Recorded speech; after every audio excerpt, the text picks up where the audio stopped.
आई bat 99% बच्चे इस सवाल को सही नहीं कर पाएंगे, दैट इज फॉर श्योर। चलो चेक करते हैं क्या आप 5वीं पास से तेज हो, क्या आपको कैपेसिटेंस चैप्टर बहुत अच्छे से आता है। सो एक सिंपल सा सर्किट है, एक सीओडीडी का सिंपल सा सवाल। उसमें क्या देखा है, मैं यहाँ पर एक कैपेसिटेंस सी है, यहाँ 2C है, कनेक्टेड है एक बैटरी से, और ऐसा बोल रखा है कि ये स्टडी स्टेट में, ये circuit was in initially it was in steady state. ठीक, now a dielectric constant 2 was inserted slowly and completely introduced in 2C। ये बीच वाले में क्या करा अपन, ये जो 2C वाला है इसके अंदर पूरा पूरा एक डायलेक्ट्रिक धीरे धीरे धीरे धीरे धीरे करके इंट्रोड्यूस कर दिया। ठीक है, कंप्लीटली। आपसे पूछा जा रहा है इस प्रोसेस में वर्क डन बाय बैटरी निकालना है, change in internal energy, change in energy stored निकालना है कि जो एनर्जी स्टोर्ड है उसमें चेंज कितना आया, और हीट डेवलप कितनी हुई इस प्रोसेस में। बहुत ही प्यारा, बहुत ही नायाब।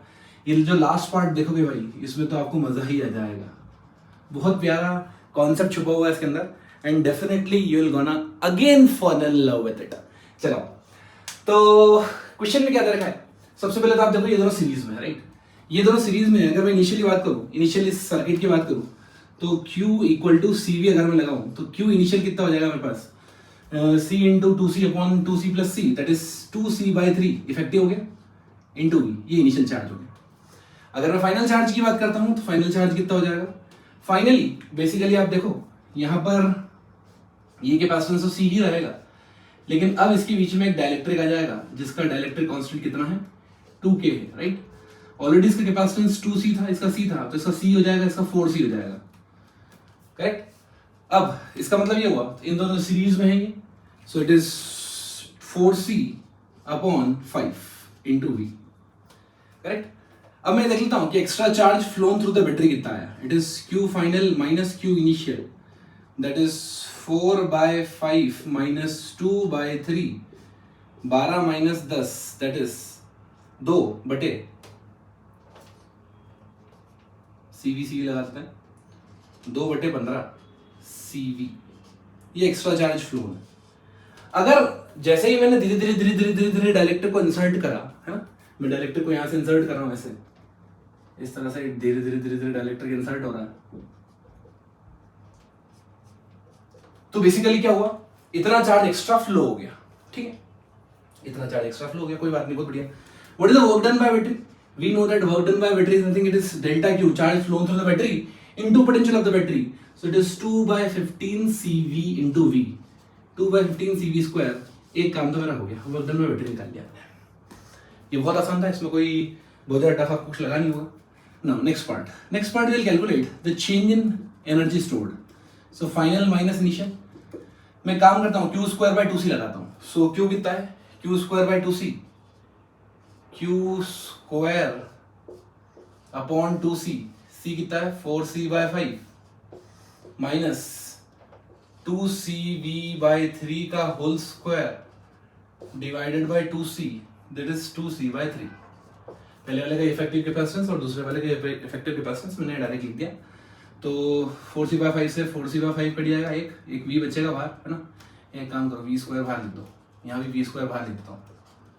सो एक 2C/3 से एक 2C/3 कट गया, मेरे पास क्या बचा, मेरे पास बचा CV² बाहर निकाल लेता हूँ मैं, यहाँ पे बचेगा 4/5 माइनस 2/3, तो ये कितना हो गया मेरे पास, अगेन आई एम गेटिंग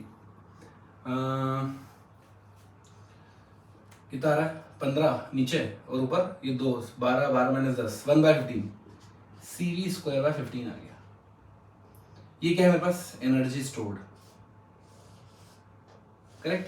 अब गलती कहां होती है, जिस बात का मैं चैलेंज कर रहा था, अगर मैं पूछूं कि भाई हीट डेवलप कितना होता है, तो बच्चे क्या करते हैं, बहुत बहुत बेसिक दिमाग लगा लेते हैं, और जो मैं रॉन्ग अप्रोच बताने जा रहा हूं आपको, उसमें ये किया जाता है कि अगर मुझे हीट निकालनी है, right, so it is equals to work done by battery minus energy stored कर देते हैं, इसमें से इसको माइनस कर देते हैं, वर्क डन बाय बैटरी में से एनर्जी स्टोर्ड माइनस कर दिया, तो मेरा आंसर आएगा CV²/15, जो कि गलत है। क्या है, गलत, क्योंकि रॉन्ग अप्रोच है। सही अप्रोच क्या है, आप देखो, पहली बात तो यहाँ पे कोई रजिस्टर वगैरह नहीं है, ठीक है। अगर रजिस्टर नहीं है, इसका मतलब रेजिस्टेंस के थ्रू तो कोई हीट डिसिपेट होगी ही नहीं, है ना।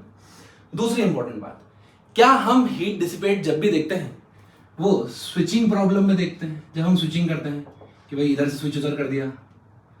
सो हीट डिसिपेट्स इन स्विचिंग प्रॉब्लम। हीट जो होती है बेसिकली, अगर यहाँ पर रजिस्टर वगैरह नहीं है, सब चीज आइडियल दे रखी है अपने को, इसका मतलब हीट तो स्विचिंग प्रॉब्लम में डिसिपेट होगी। इसका मतलब ये हुआ कि यहाँ पर जो आंसर आएगा हीट का वो आएगा 0, और ये आपको क्वेश्चन देखते ही बता देना चाहिए था, कैलकुलेशन करने की जरूरत ही नहीं है। पर अब आपके मन में एक सवाल आएगा कि अगर ये हीट डेवलप्ड 0 हो गई तो फिर ये तो इक्वेशन बैलेंस ही नहीं होगी। अगर आपको याद हो work done by battery equals to internal energy plus heat, तो रियल में जो कैलकुलेशन होता है वो मैं आपको सिखा चुका हूँ ऑलरेडी। क्या work done by battery plus work done by external agent, ये दोनों मिलके एनर्जी स्टोर्ड प्लस हीट का काम करते हैं। ये होती है रियल इक्वेशन, करेक्ट। और क्योंकि यहां पर हीट 0 है, एनर्जी स्टोर्ड CV²/15 है, CV²/15, work done by battery -2 CV²/15 है, राइट। इधर से इधर चले आएगा तो माइनस हो जाएगा।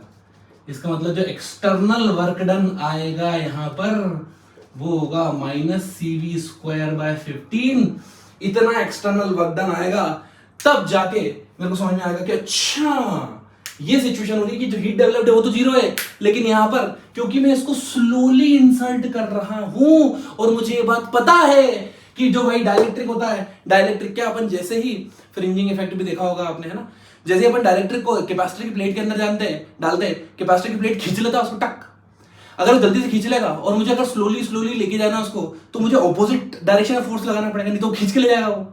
और सोचो डिस्प्लेसमेंट धीरे धीरे नीचे हो रहा है डाइलेक्ट्रिक का, और मैं उसको ऊपर की तरफ खींच रहा हूं। इसका मतलब क्या, मुझे नेगेटिव वर्क डन करना पड़ेगा। और ये एक्सप्रेशन बिल्कुल सही बात बोल रही है कि आपको नेगेटिव वर्क डन करना पड़ेगा, and this is the work done that you need to do if you want this state to achieve. I hope ये आपको बहुत ही पसंद आया हो concept. Thank you so much, जय हिंद, बाय बाय। और अपने दोस्तों के साथ शेयर करना इसको बिल्कुल मत भूलना।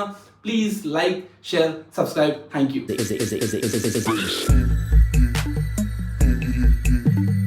Physics के फंडे, फिजिक्स के फंडे।